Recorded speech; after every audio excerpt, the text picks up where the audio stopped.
want a fresh start here.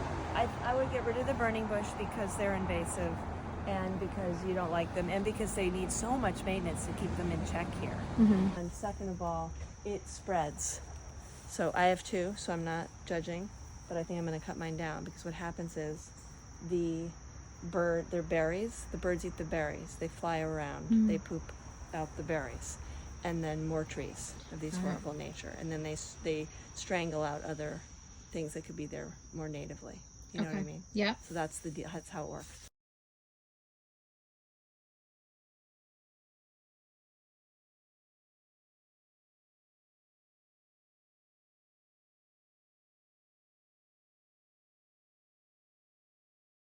This is a burning bush, and you were eager to get rid of it because it's invasive, so we're going to take it down.